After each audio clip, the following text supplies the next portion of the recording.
जैसा आपको कल इन्होंने फर्स्ट कॉलम चित्रकला के बारे में बताया, उसके अंदर कुछ पॉइंट थे जो इन्होंने कल एक्सप्लेन कर दिए थे। उसी में अगला पॉइंट हमारा है दृश्य चित्रांकन।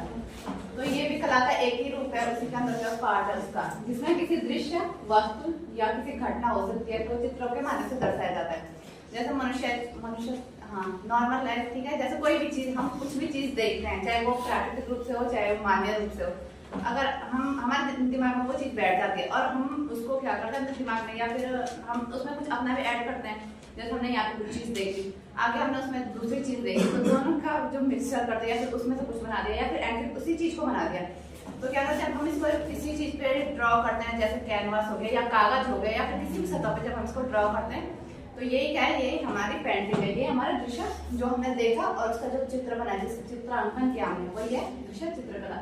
दृश्य चित्रकला कला का एक रूप है जिसमें किसी दृश्य या वस्तु को चित्रों के माध्यम से दर्शाया जाता है।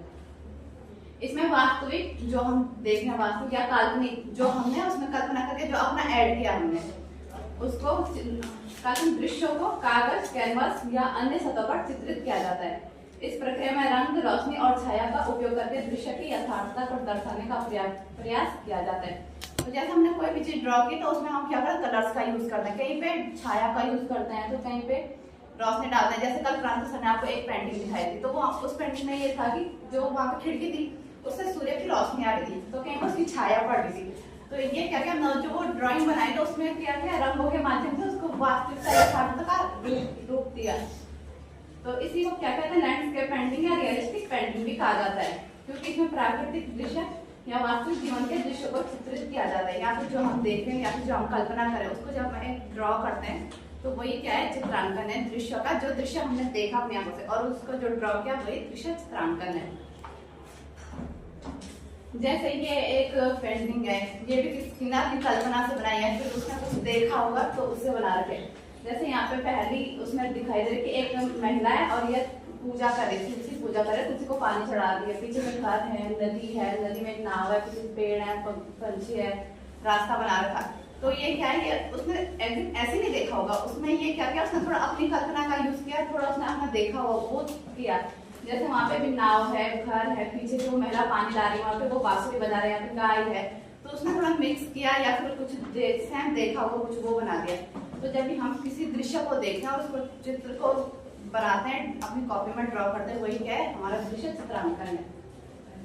इसके कुछ प्रकार है, जैसे इसमें पहला है लैंडस्केप पेंटिंग। इसमें क्या आते हैं, प्राकृतिक दृश्य आते हैं। प्राकृतिक दृश्य में क्या हो गया, पहाड़ हो गया, नदियां हो गई, झरने हो गए, जो भी हम अपने आसपास का एनवायरमेंट देख रहे हैं, जैसे पेड़ पौधे हो गए, जो भी प्राकृतिक चीजें होती है वो हमारे लैंडस्केप पेंटिंग में आ जाती है। दूसरा है पोर्ट्रेट पेंटिंग। इसमें क्या है, व्यक्ति या समूह के चित्र। इसमें क्या होता है, जैसे किसी व्यक्ति का चित्र बना दिया, जैसे व्यक्ति का समूह है उनका चित्र बना दिया और उनमें उनकी भावनाएं दिखाई जाती हैं। जैसे बच्चा है वो रो रहा है तो वैसे सेम पेंटिंग बना दी, तो उसमें क्या है, उसकी भावनाएं दिख रही हैं, कोई हंस रहा है, कोई गा रहा है या फिर कुछ भी, इसमें जो व्यक्तियों के जो इमोशंस होते हैं ना वो दिखाई देते हैं पोर्ट्रेट पेंटिंग में। थर्ड है जनरल पेंटिंग। इसमें आम जीवन के दृश्य दिखाई देते हैं। जैसे कल आपको फोटो दिखाई वही प्रांत सर वाले की, वो क्या करती, चाय दे रही थी और एक दूसरी ऐड कर रहा है इसमें, या फिर कोई अब एक और थी कि अपने उसको लेटर लिख रही थी, अपने नौकरानी के साथ वो लेटर लिखी। तो ये क्या है, जो आम जीवन के दृश्य है, जैसे हम भी देखते, जैसे क्लासरूम ही है, जैसे हमने क्लासरूम देख लिया, इसको ऑब्जर्व कर दिया, इसी की एक पेंटिंग बना दी, या टेबल हो गया, डेस्क हो गया, ये स्टूल हो गया, ये जो सब है, या फिर कोई कुछ भी काम कर, जैसे आप लोग पढ़ने का काम कर रहे हो या फिर कोई भी जो आम जीवन के दृश्य होते हैं तो वो सब इसमें आ जाते हैं। इसमें थर्ड है सिटीस्केप पेंटिंग। इसमें जो शहरी दृश्य होते हैं, शहरी दृश्य में जो इमारतें हो गई या फिर सड़कें हो गई, इसमें कोई व्यक्ति आ रहा है, जा रहा है, जो भी एक सिटी का जो भी दृश्य होता है उसमें ये सब आ जाता है सिटीस्केप पेंटिंग में। लास्ट है एब्स्ट्रैक्ट पेंटिंग। इसमें क्या होता है, या इसमें वास्तविक वस्तुएं या दृश्य स्पष्ट रूप से दिखाए नहीं जाते, बल्कि रंगों और रूपों के माध्यम से भावनाओं और विचारों को व्यक्त किया जाता है। इसमें वैसे पेंटिंग या सेटों वाली पेंटिंग हो गई या फिर कुछ इस प्रकार की पेंटिंग आ जाती है जिसमें सिर्फ कलर्स और उनका यूज करके किसी की भावना को व्यक्त किया जाता है। अब इसमें जो दृश्य चित्रांकन में उसमें प्रयुक्त होने वाली तकनीकें वो है, जैसे पहले वाटर कलर पेंटिंग। इसमें क्या होता है, इसमें हल्के और पारदर्शी कलर का यूज किया जाता है। अब इंसान व्यक्ति है जिस प्रकार की पेंटिंग बनाएगा उस प्रकार के यूज करेगा, जहाँ पे उसको लग रहा है कि यहाँ पे थोड़ा हल्का करना है हमें, तो मतलब उतना डार्क दिखाना नहीं है या फिर कोई छाया वगैरह कुछ भी दिखाना है, तो उसमें हम आपको हल्के और पारदर्शी रंगों का यूज करेंगे।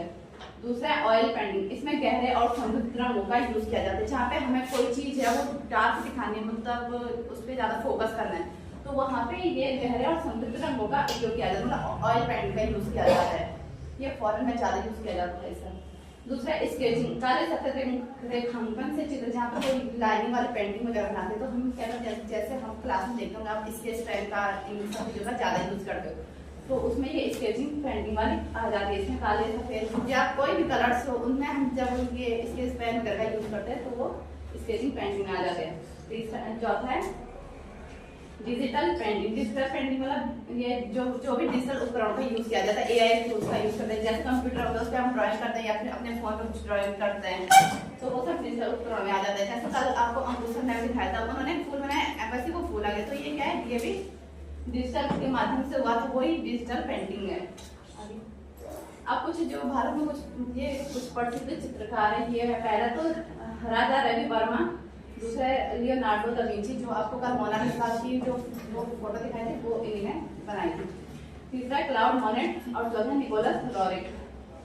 जब हम बात कर रहे थे पिक्चर दृश्य चित्रांकन की,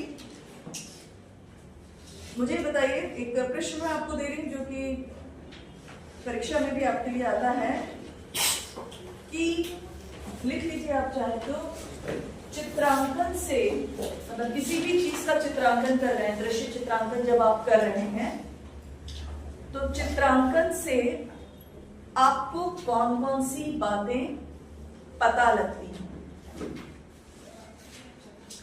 क्योंकि अभी बार बार ये बात हुई कि नदी, पेड़, पहाड़, या थोड़ा सा उसने अपनी क्रिएटिविटी भी यूज की, तो उसने उसको कुछ ऐड ऑन कर दिया।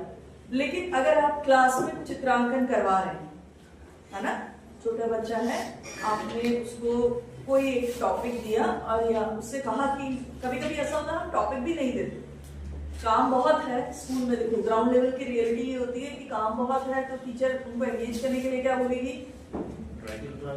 है ना, या तो पहाड़ी लिख लो ताकि उनका कुछ हो जाए, एक रिविजन, स्कॉलस्टिक अप्रोच देखेंगे तो, और उसके बाद फिर हम थोड़ा सा उनको भी रिलैक्स करते हैं, तो हम बोलते हैं कोई एक ड्राइंग बनाइए अपने पेज पर। अब बच्चे, अगर क्लास में आपके पास 40 बच्चे हैं तो 40 अलग अलग तरह की ड्राइंग आ सकती है। ये भी हो सकता है कि 2 बच्चों ने एक ही टॉपिक पर बनाई हो, लेकिन जब आप उन दोनों के पेपर्स को देखेंगे तो उसमें भी आपको अंतर नजर आता है।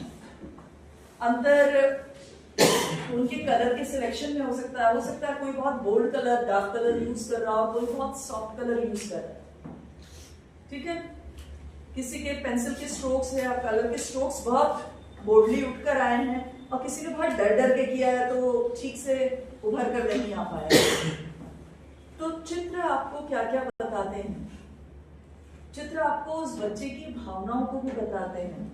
चित्र आपको उस बच्चे की पर्सनालिटी के बारे में भी जानकारी देते हैं कि वो बच्चा कैसा होगा। और एक बहुत जरूरी चीज, कभी कभी बच्चा बोल नहीं पाता है ना, झिझक होती है। आप इतने बड़े हो गए हैं, हो सकता है आपको भी किसी चीज को बोलने में कभी झिझक लगे, लेकिन जब बच्चे को, अगर वो ड्राइंग में थोड़ा भी ठीक है और उसको उस तरह का मौका मिल गया कि आप कुछ बनाइए, तो कोई पर्टिकुलर घटना जो हुई हो, जो उसे पसंद ना आई हो, है ना, जिसको वो किसी और दृष्टिकोण से देख रहा हो, उसको भी वो अपनी ड्राइंग में डाल सकता है।